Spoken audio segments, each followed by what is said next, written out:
Next up for recognition is Senator Roth from the 31st District. Joining him today is his lovely wife, Cindy Roth. Let's give her a round of applause. Say welcome to the California State Senate.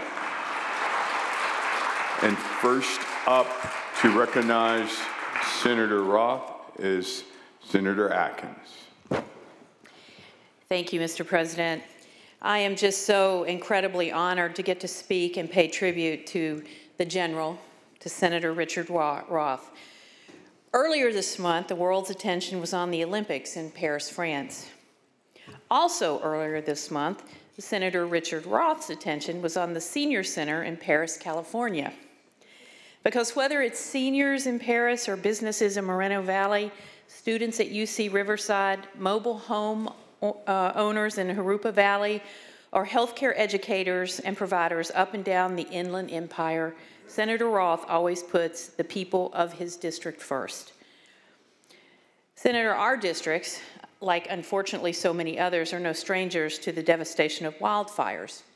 And I have to acknowledge, as we honor you today, your support for fire victims and survivors, for the first responders in your district, including those who paid the ultimate sacrifice in protecting others. Senator Roth has not only been there for his district, he's also made sure to bring the district here to the Capitol in Sacramento. Now, my scheduler, Grace, tells me we've processed more than 2,300 invitations every year when I was pro tem. And that's not counting the non-state requests. A few of those invitations were known as immediate must-dos and went to the top of the yes pile. And thanks to Senator Roth, the Riverside Monday Morning Group was one of them. I learned so much about Riverside County because of those meetings, and I want to thank you for that. Senator, I don't think I missed a one, and I think that holds true for my predecessor and my successor as well. Although, to be fair, I think Cindy may have had been the one to be more persuasive as you in driving our attendance. Thank you. So, speaking of Cindy, it was so great to see you, Cindy, and your granddaughters, Paige and Parker, here earlier this summer. Some of the best stories from the General were when he was able to leave and go visit the granddaughters. And so we also share a love of other parts of the country and found that we ended up in the strangest of places at times, Lima, Ohio, parts of Florida. Sharing those stories and those histories was always really a wonderful thing. I get the feeling now that you are going to be spending more time closer to home in another role, in another capacity, which we think is wonderful, representing your community. And it might be Papa who has to learn to take orders, General, as opposed to giving them. You know, on a more personal note, I will never forget your reaching out to me when I became the Speaker and you were here in the Senate, coming in and talking to me and welcoming me then to the Senate. Your friendship, your reaching out to me early on has meant the world to me. I appreciate your service to country. I appreciate your service to California. I appreciate your approach to issues. And you know, a lot of us on this floor, we, some of us get up and talk on issues a little more than others. But I guarantee you, when the General gets up to speak, everybody listens because he speaks when he needs to, when it's critically important. And many times we get up to speak and you know how it's going to go. It's predetermined. We all know how we feel.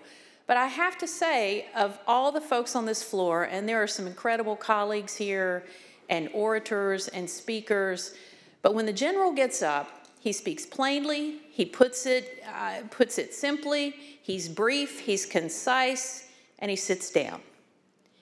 And then, you know, it is upon us to listen to the words of wisdom uttered by the General. I have been honored, sir, to serve with you. I thank you for your friendship. I thank you for your counsel. I thank you for being willing to take the helm of some committees when I had to convince you to do this. And you reminded me each and every time, I am here to do A, B, and C. Now, if what you want me to do aligns with A, B, and C, I am here to serve. Thank you so much for your service. We are all better because of your counsel, of your service, and I can't wait to see you tackling things back home at the local level. General Roth. Thank you, Senator Atkins. Next up is President Pro Tem McGuire. Thank you so much, Mr. President. Honored to be able to stand today. Members, every time the Senate meets, we do so under a motto inspired by ancient Rome, which also had a pretty good Senate as well. Ancient Rome had a practice that we follow right here in California. That practice is, at times, they sent their wisest generals to the Senate. And California is so lucky that they sent such an accomplished military man, a general, to the California State Senate. We are so grateful to be able to honor Senator Roth today. He's a friend and a colleague, and no one has done more for Riverside than Senator Richard Roth. He is always loyal. He's never afraid to tackle the tough issues. Speaking of tough, he is tough as nails. He is the person that you want by your side in the darkest of days. Senator Roth has brought discipline, focus, and organization to his leadership in the Senate. The same that he displayed wearing a uniform representing the United States of America. And his leadership and care for people of the Inland Empire and the people of California has been nothing less than tremendous. Senator Roth represents an area that is growing in population, industry, and influence. And he has been right there every step of the way, moving the Inland Empire into the future. This is his mission, always. And let's be clear, the Inland Empire is going to be forever healthier because of his work. You know, Senator Roth is doing an amazing job helping solve the nursing shortage in our state, which he's done in a bipartisan approach. He's been a champion for UC Riverside, helping it grow from one of the newest campuses in the UC system to now one of the best and brightest. It will continue to benefit our region and our state for decades to come. Next year is a special year for General Roth and for our state. 2025 will be the golden anniversary of a young man named Richard Roth, who originally entered active duty in the United States Air Force a half-century ago. His choice to serve the people of the Golden State in the United States of America for a half-century is a gift. It is a gift for all of us. And Senator, it is a gift for Riverside County. You are truly one of the best. You're kind, you're thoughtful, and you're always people-driven. We are so happy that Cindy is here. You're an amazing grandpa. We are going to miss you, and we know that the best days, what Senator Roth does for this state and for the Inland Empire, is still ahead. Can we please give it up loud and proud for the one, the only, General Senator Richard Roth. Thank you, Mr. P.T.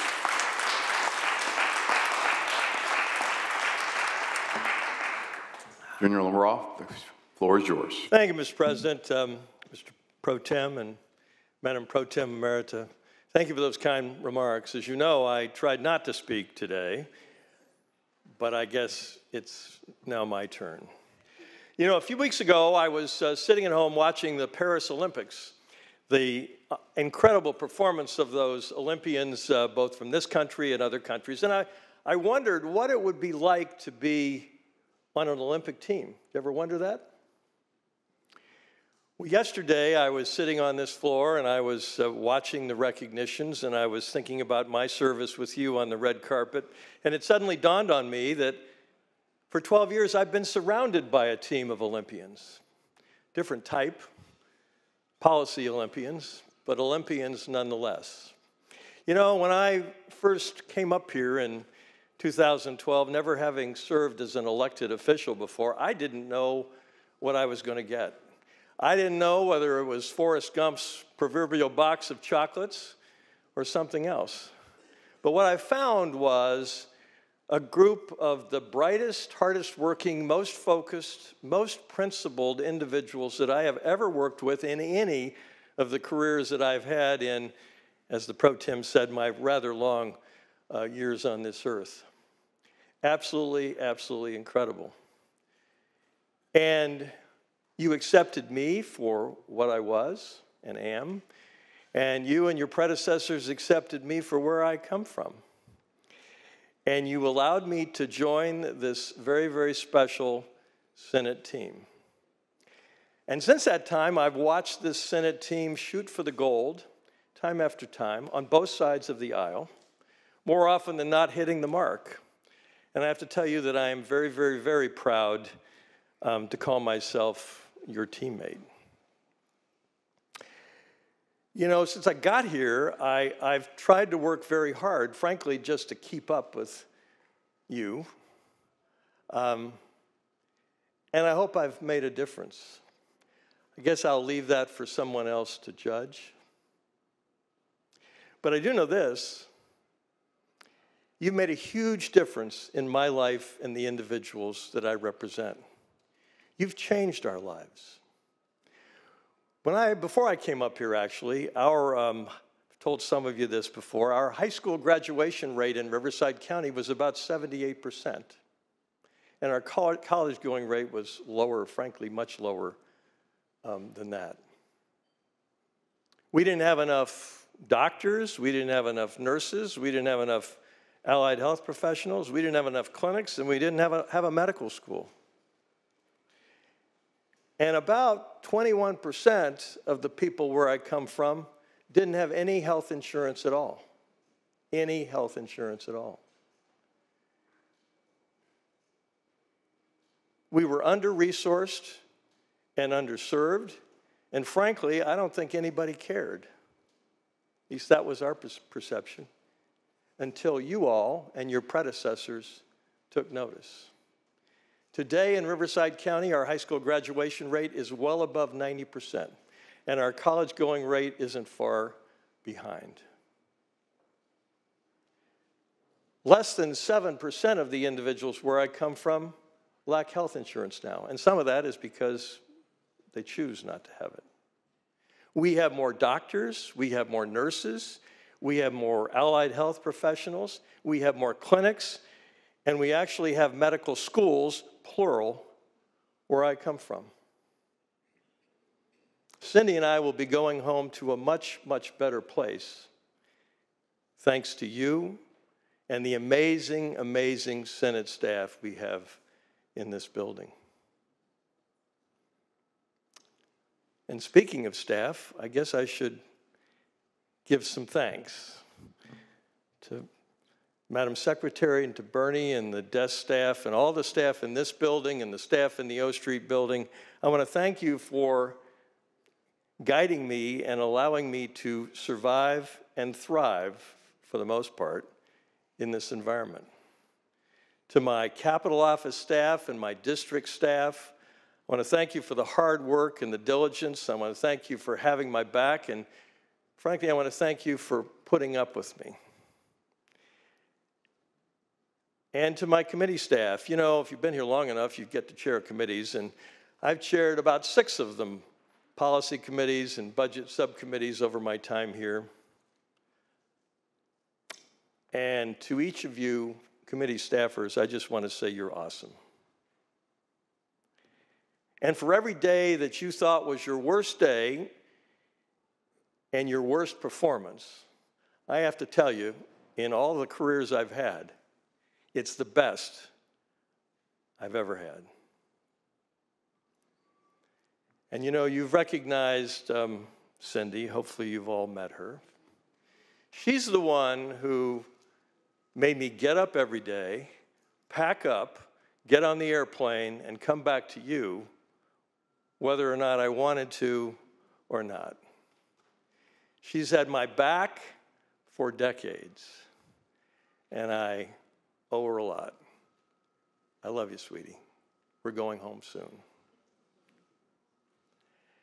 It's been an honor and a privilege to serve with each and every one of you on this red carpet.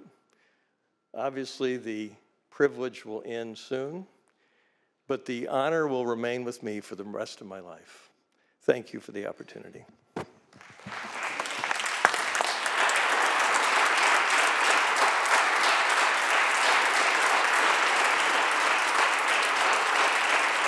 Thank you for your service, Senator Roth.